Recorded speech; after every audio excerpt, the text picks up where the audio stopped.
Today we're talking about the Hyperlite Mountain Gear Dirigo 2 tent. This is a tent made of Dyneema composite fabrics. As you can see, it's pretty light, 28 ounces. This is a two-person tent with two side doors, two vestibules. It pitches with two trekking poles, and it's a hybrid single/double wall tent. Single wall on the inner tent where the canopy goes over the occupants, and sort of a pseudo double wall with mesh side walls that lead into each vestibule. Okay, so let's take a look at setup. Okay, first set your guy lines up so that there's an equal amount of guy line on either side of the line lock, and then stake out each corner via the loop, and be careful not to stake the tent out too tightly because we're going to do a lot of adjustment from here on out.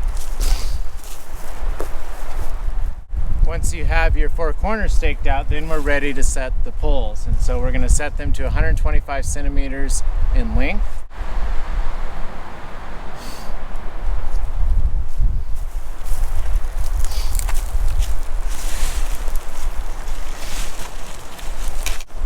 So the Dirigo has a carbon fiber apex strut, and the handles of each pole go inside this reinforced pocket where you can see the tip of the strut right there. So we're going to put the handle of the pole into that pocket, and then down here we have this little tab. The pole's got to go through that tab, so although we've already set the pole at 125 centimeters, we have to shorten it now to get it through that tab, and then reset it. Set the pole tip into the grommet and tighten it back up to 125 centimeters. And we're going to do the same thing on the other side. So now we're on the other side, and we're going to put the handle into the pocket on this side. One thing you want to check for as you're setting it up is you want to make sure that the strut is coming into that pocket. If it has fallen through, then you'll need to go back inside and slide the strut through the hole so that it sets in that pocket. Okay, so shorten the pole, set it through the loop, insert it into the grommet, and reset the pole back up to 125 centimeters. Okay, now looking inside the tent, you can see that you have some leeway in adjustments. You can make the two poles closer together, or you can make the two poles farther apart. Somewhere right in the middle is what you want, so that there's not a lot of tension on the bottom of that floor. Okay, once the poles are set, we can zip the doors closed.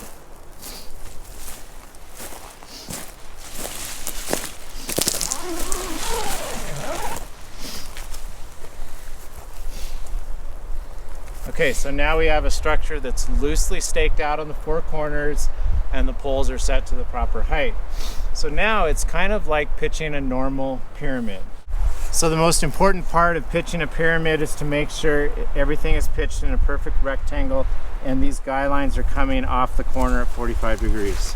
So we're going to reset this stake a little bit and bring that guy line just a little bit over. This is really important for the geometry of a pyramid, and it allows these corner ridge lines to be properly tensioned when we're ready to tension them. Okay, so now we're going to tension the tent. We'll start with one of the more loose guy lines.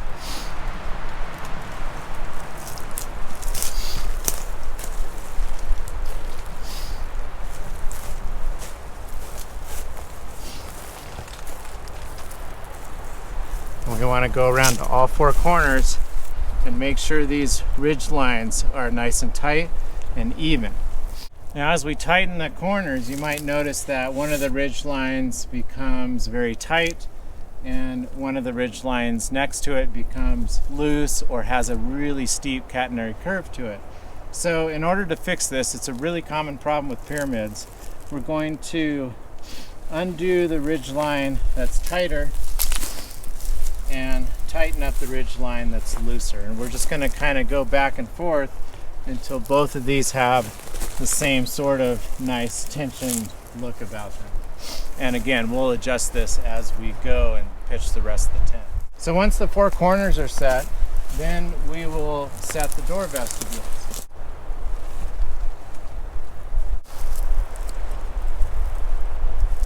But then we'll do the final two stakes, which are the end panels.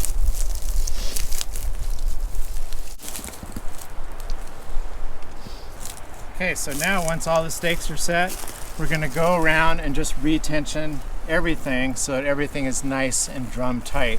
We're going to start with each of the four corners.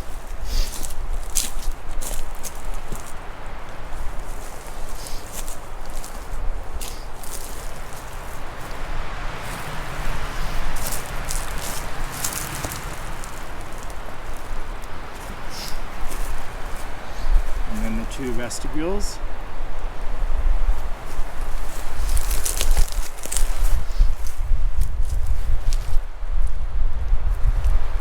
Finally, the end panels.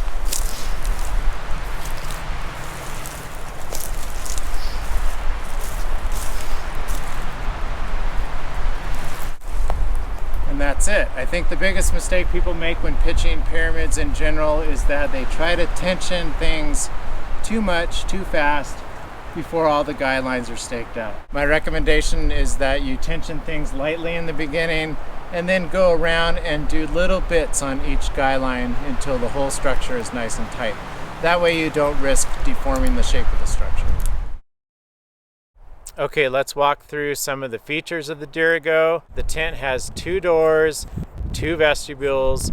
That allows a side entry and a side vestibule for each of the occupants. Or if you're using the tent as a solo hiker, you have the option to spread your gear out or cook in one of the vestibules. The second feature I want to highlight is that at each end of the tent there are breathable end panels designed to minimize condensation inside the tent when your sleeping bag comes into contact with the head or foot ends of the tent. As I said before, this is a hybrid single double wall tent.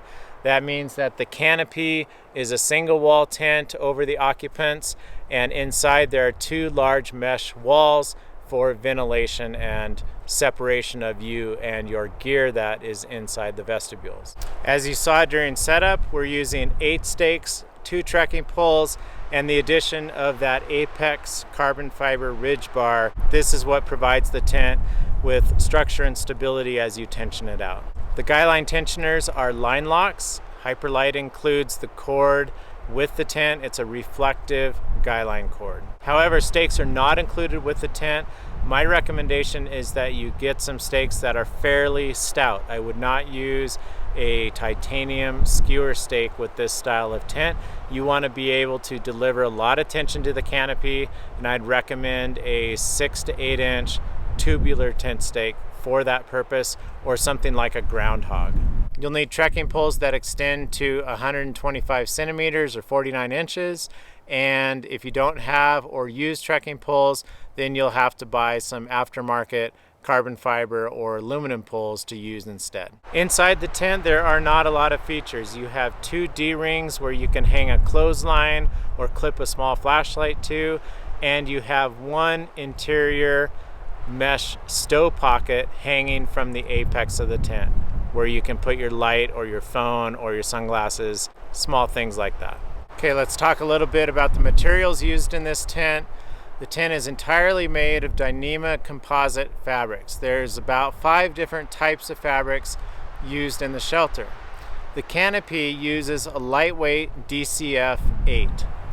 The floor uses a heavier weight DCF 11. The breathable end panels use DCF WPB. The tabs for the trekking pole grommets use DCH 50, and the trekking pole cups at the peak of the tent use DCHW, a very heavy duty version of Dyneema composite fabrics. The only other material used in the tent is the doors, and those are made of no-seam mesh. Okay, in terms of measurements, the tent is 45 inches high and the floor area is 52 inches wide by 90 inches long. So in theory, it should hold 2 wide long pads with a little extra room left over for gear. We'll take a look at that in a little bit. That floor area works out to about 32.5 square feet.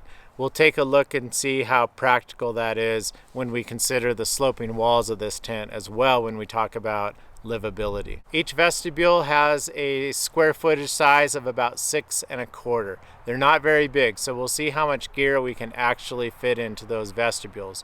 But the tent does have 2 of them, so we'll see how livable it is with both 1 and 2 people. Okay, let's talk about livability first. So let's set up some sleeping pads, throw them in the tent, and see how much room we actually have in there.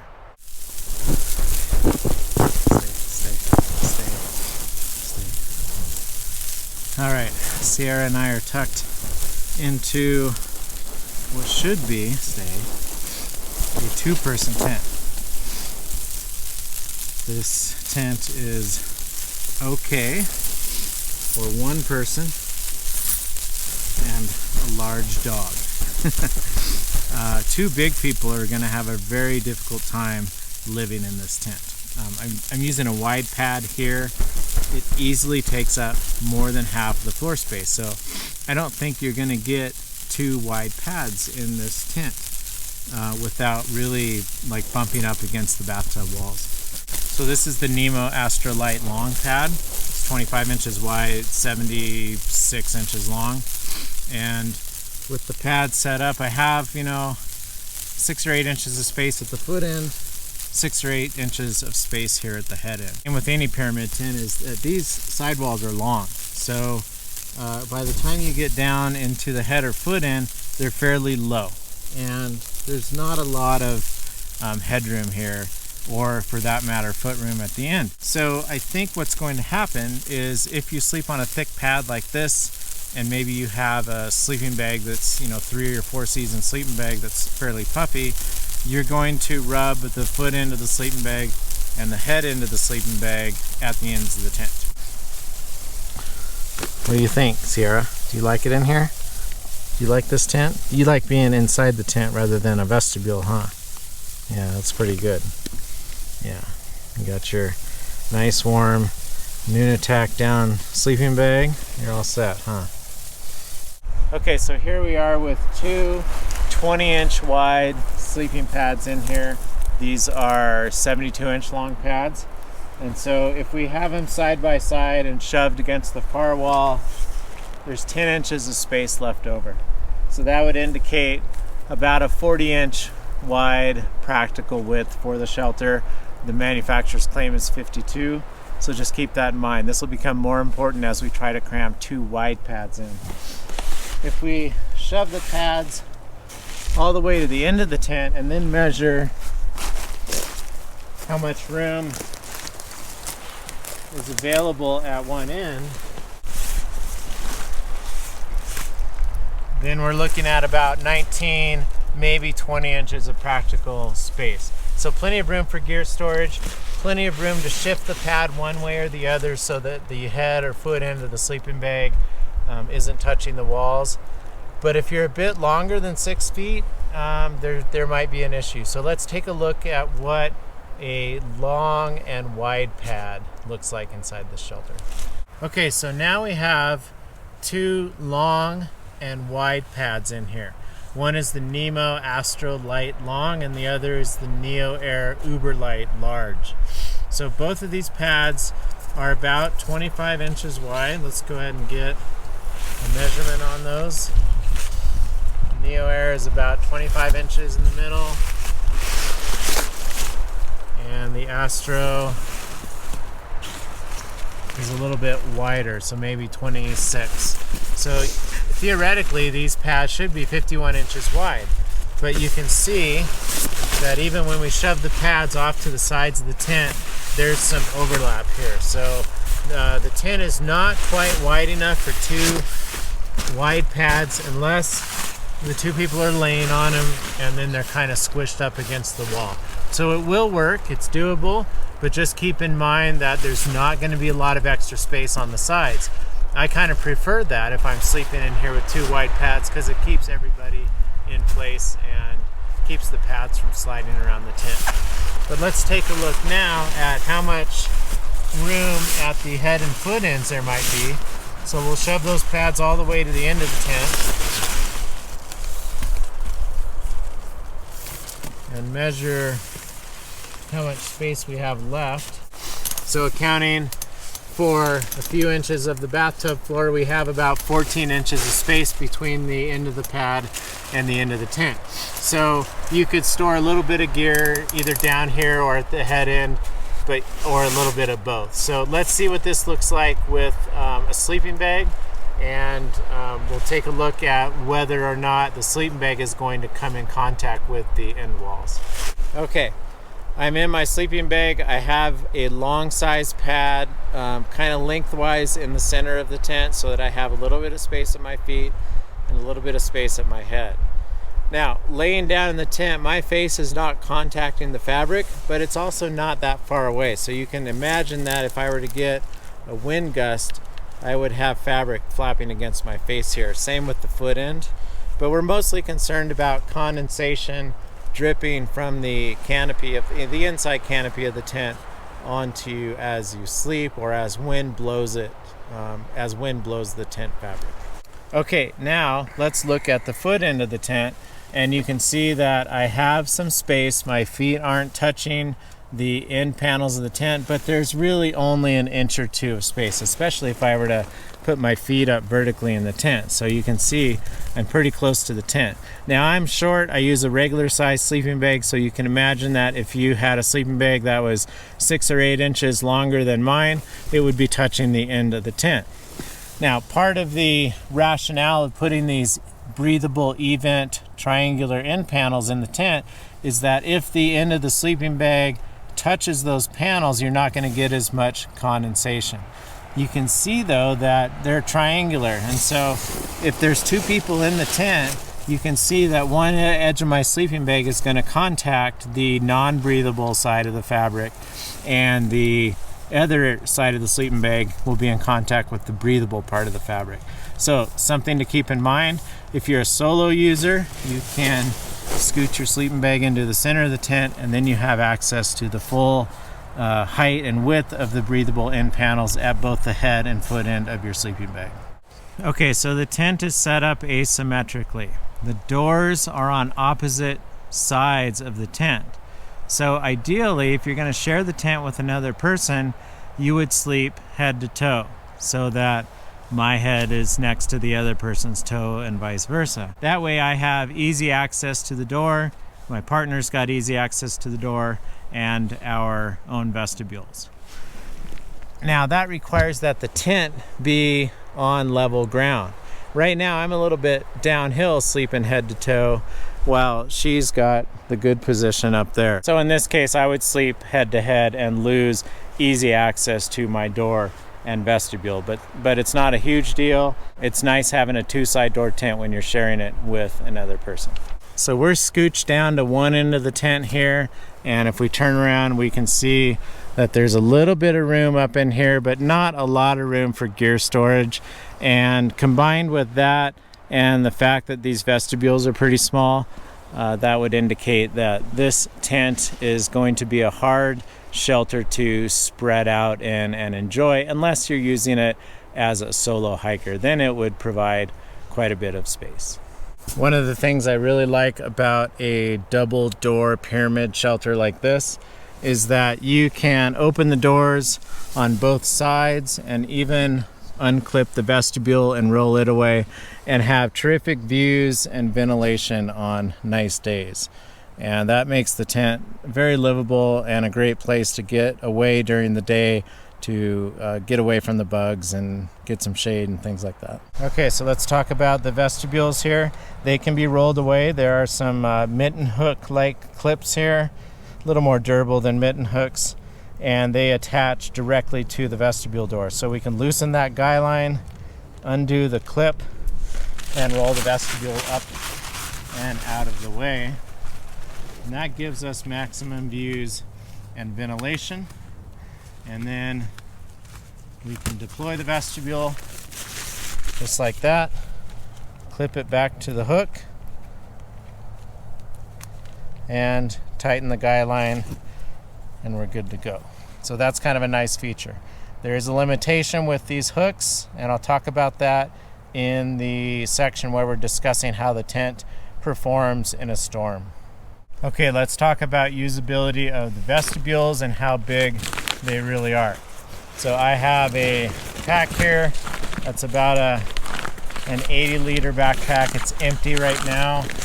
So I just want to tuck that up and out of the way and shove it on that side of the vestibule because I like to use the rest of it to see if I can actually cook in here. And you can see that the pack is kind of sticking out of the corner of the vestibule. It will certainly fit inside the whole vestibule if I have it deployed and then pull the pack into the middle. But for now, let's just set my gear over here. The vestibules are only 6¼ square feet, but that's generally big enough for one person's backpacking kit if they spread out their gear. And there's room inside the tent, even with long pads, to put some of your small essentials in there. Okay, so when we consider what it's like to cook in a vestibule like this, you can see that this is a fairly short tent. The sloping walls of the vestibule are rubbing against my head. So if it's raining, there's a lot of condensation in here, you can imagine what's going on. So if we set up a stove and cook pot in here, I'm using an MSR wind burner today.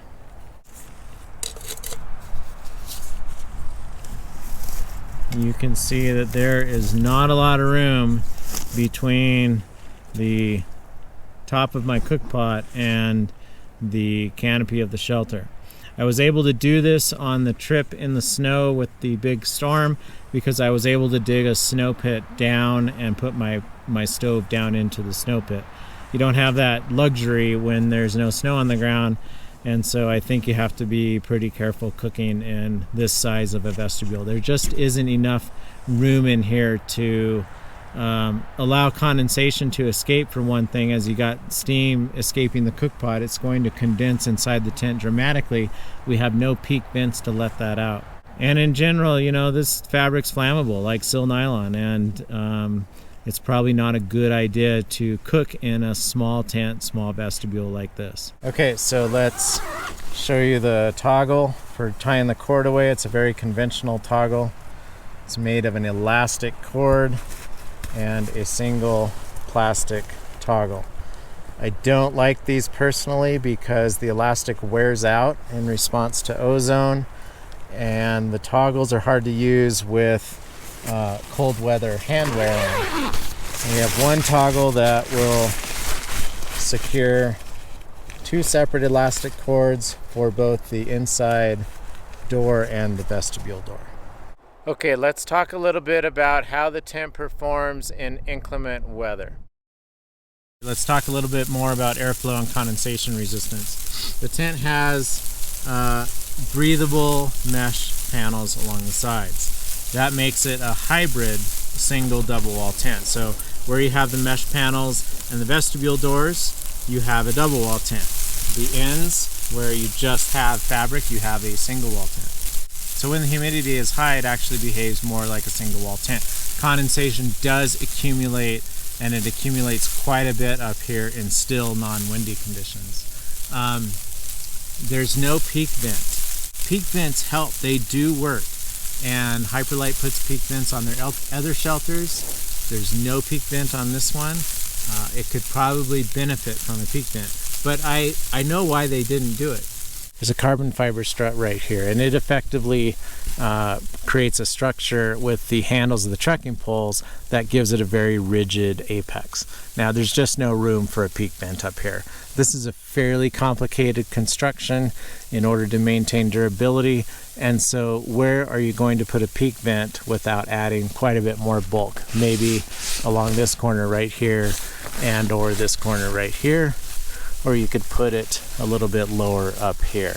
Unfortunately, if you started to put peak vents that were large on the sidewalls, you're going to compromise the strength and integrity of the sidewall. So it really should be, up high in this part of the tent. Where you run into condensation trouble is when you have very cold, very still conditions. And by very cold, I mean temperatures around freezing and no air movement, no wind, and relatively high levels of humidity. Those conditions, this tent's going to suffer. I had it set up in my backyard in those types of conditions, and I got loads of condensation. Ironically, well, not so ironically, on the non-breathable DCF panels. On the breathable event DCF panels, there's very little condensation, so take note of that. And I want to use in wet, cold, still conditions? Probably not. Single wall tents are going to suffer in those kind of conditions, and there's not much you can do about it. I live in a dry climate. I don't experience a lot of condensation. People who live and hike in climates where I live and hike and here in the Rockies, this tent might be perfect for them. This tent does not include some of the condensation resistant features that you might find on other more fully featured tents designed for wetter climates. There's no peak vents to let out warm, moist air. For the most part, it's a single wall tent made of non-breathable fabrics except for those two event end panels, and I really don't think the purpose of those end panels is to evacuate moist air. Less condensation will form on those end panels, so that's what you want to be touching the ends of your sleeping bag if you have to touch fabric at all. So keep in mind, those end panels are not to minimize condensation in the shelter or evacuate moist air. They're to help keep your sleeping bag dry. The walls of this shelter are not terribly steeply sloped, so when condensation forms on the walls and then wind comes up and hits the tent, it's going to rain a shower of condensation on you inside if you're in that kind of environment. One final note about condensation is that if you are in a still environment and condensation is rolling down the insides of the walls of that tent, it's got nowhere to go except for the bathtub floor. If you think about tents from Tarptent and ZPacks, they have mesh perimeters all the way around the bathtub floor that are sloping away from the rim of the floor, and that catches condensation so that condensation doesn't drip into your floor surface. The Dirigo does not have that feature, so any condensation that forms inside the tent is going to stay inside the tent and potentially drip down the walls and then come in to the floor area. Let's move on to rain performance. There's a few inches of space between the hem of the fly and the ground surface, potentially an area where driving sideways rain can bounce onto the ground and then up into the shelter. Fortunately, this can only occur in the vestibule areas. The rest of the inner tent is completely sealed off from that. The other issue with rain performance is that the inside mesh walls are sloping and exposed to overhead falling rain if the vestibule doors are open. Okay, if you're going to use the tent in rainy conditions, getting in and out of the tent without getting water inside the tent is going to be a little bit problematic. And the reason is that the inner tent door slopes outward. And if we look at an overhead view of this, you can see that if rain is coming straight down and we have one of the vestibule doors open as we get inside or exit the tent, you can see that rain could go into the tent. So just keep that in mind if you're going to use the tent in wet weather. So you won't be able to open the vestibule doors for ventilation in a soft rainstorm, for example, or rain would come inside the tent. Okay, let's move on to cold weather performance. Again, this is a single wall tent. They don't retain a lot of heat. If you take a look at the companion review at backpackinglight.com, that's linked below in the video description. I'll put some data in there about inside and outside temperatures and humidities so that you can see how much heat the tent retains. It does not retain a lot of heat. It's a very airy tent. Great for summer, something to keep in mind if you're looking to add a few degrees to your sleep and shelter system by using a tent. Okay, and finally, let's look at wind and snow performance. I've had the tent out in snow, and I can say that it sheds snow well without collapsing. And a large part of that is because of the way the end panels are sewn with several seams that connect to ridge lines and guy line tie-out points. So that side seam is a very strong structural connection, and it actually steepens the end walls of the shelter that helps it shed snow.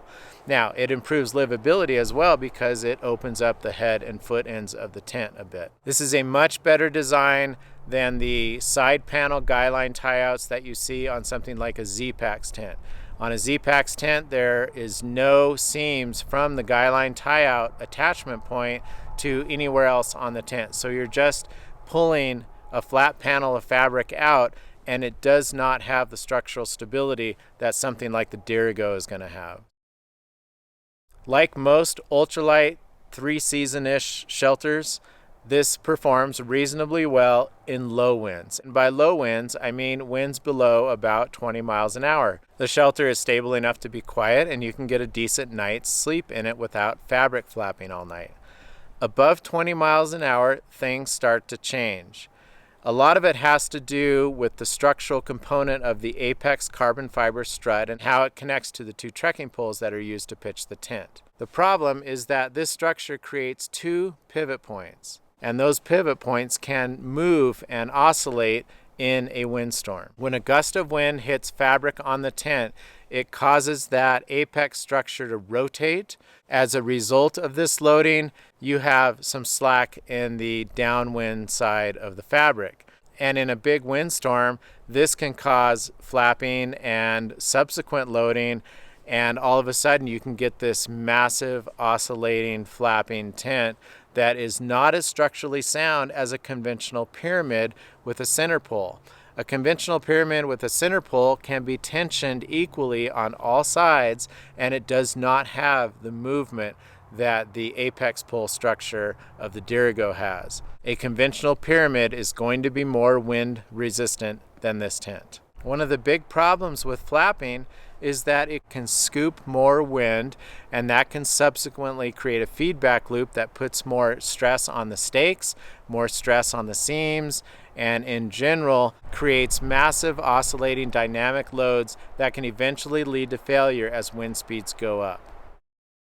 Now, when I was testing this tent in high winds in the snowy range with winds gusting to more than 65 miles an hour, here's what happened. First failure I had was when a gust of wind hit the tent, rotated the pole axis on its vertical plane, and punched the tip of the trekking pole into the grommet, and the grommet ripped out of the Dyneema composite fabric tab that held the grommet.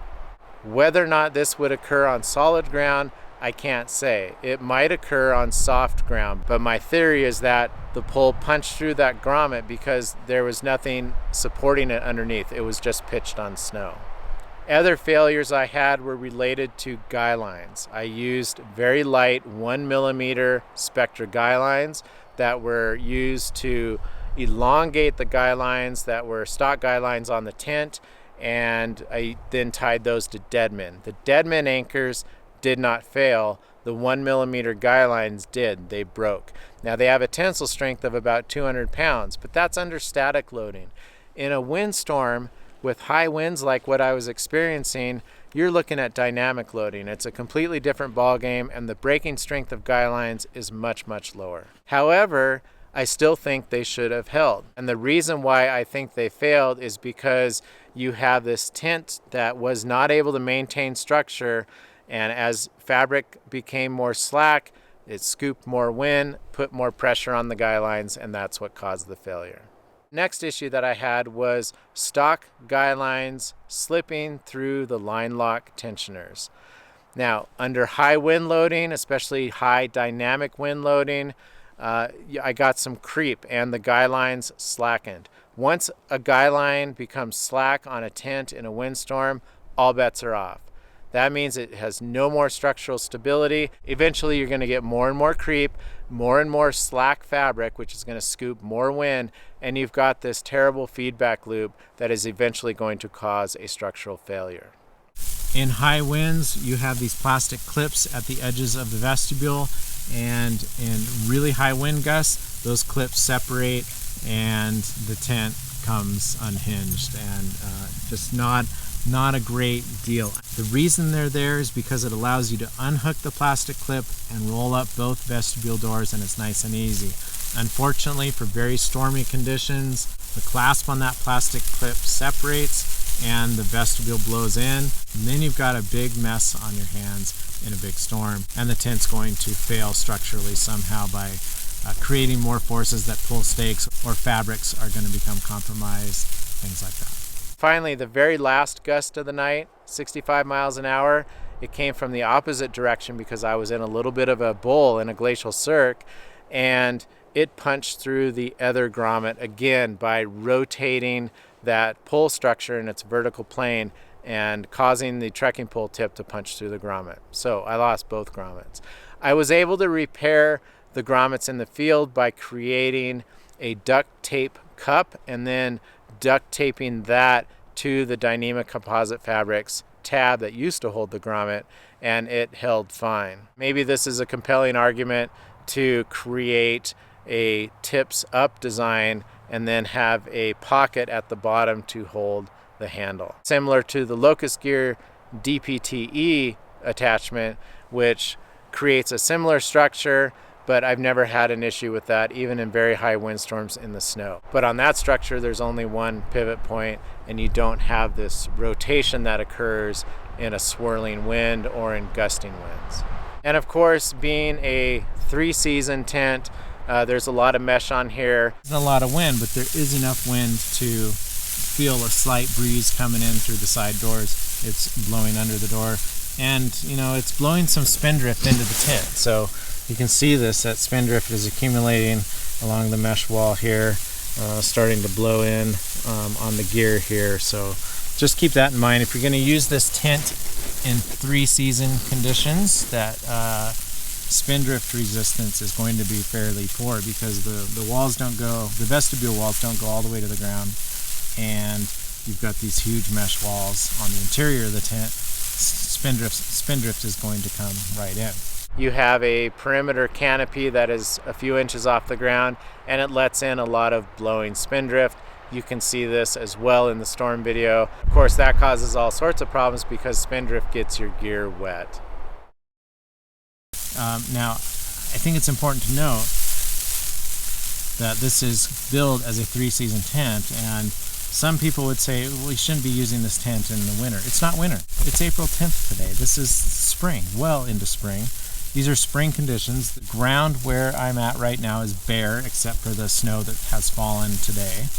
And this is completely normal for spring and fall.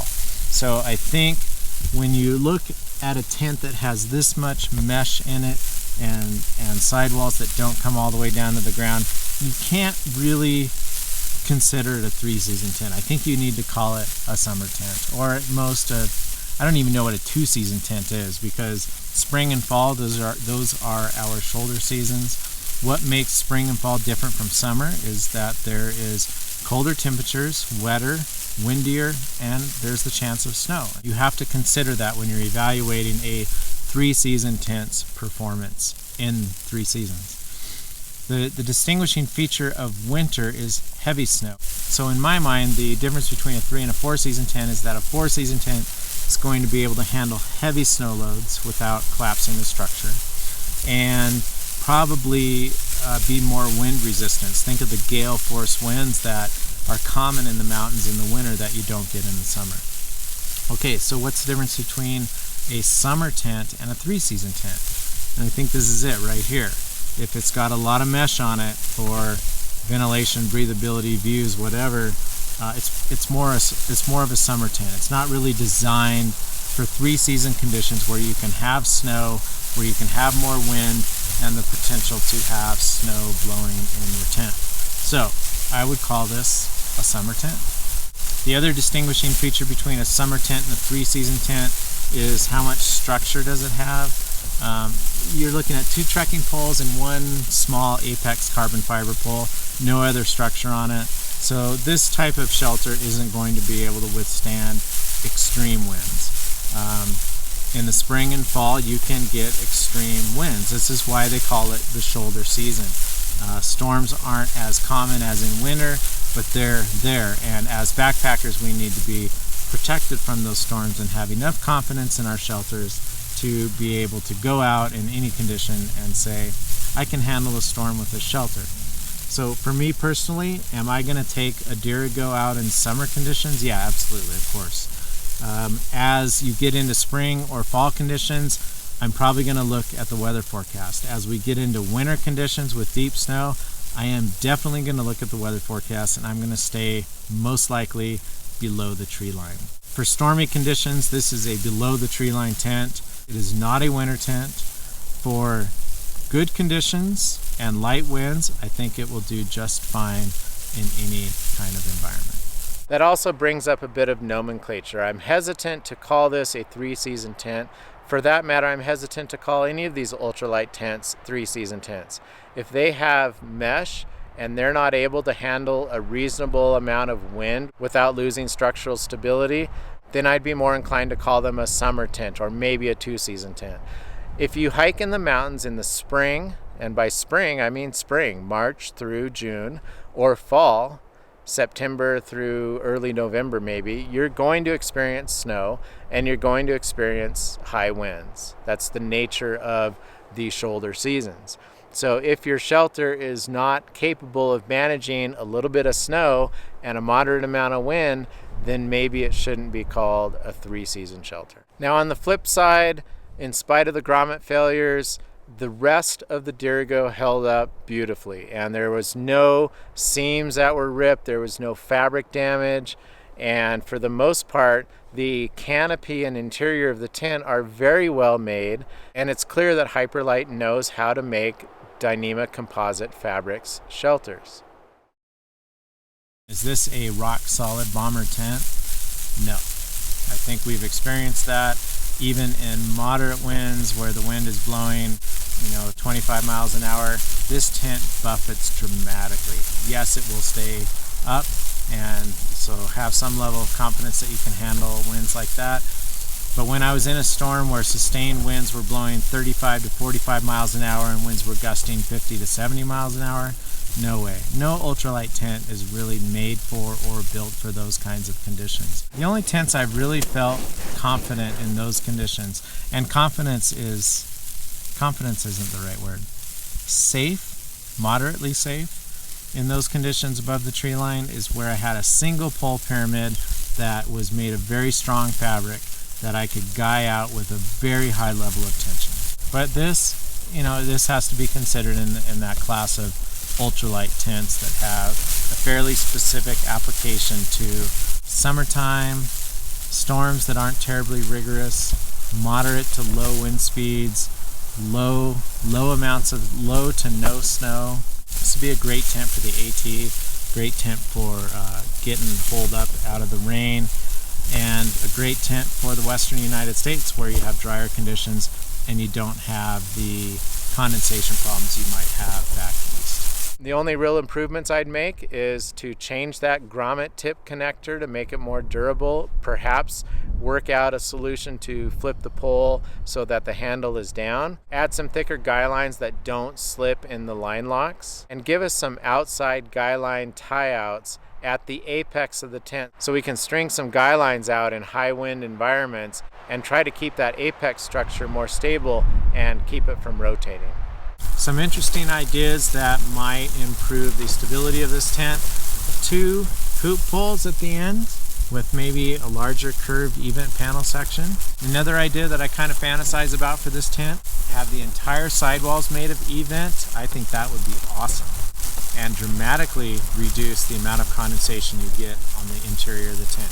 Keep the vestibules the same, the lighter, non-breathable DCF fabrics, that would be totally fine. Finally, I'd really like to see a winter version of this tent with no mesh. The ability to have a full nylon sidewall for winter use would be outstanding so that you don't get spindrift coming into the tent. I'd like to see a comparison of this tent to some of the other 2-man, 2-pole Dyneema composite tents on the market. I'm including the Tarptent Stratospire 2, the 6 Moon Designs Haven, and the ZPacks Duplex in my review. Please see that companion article. The link is below in the video description.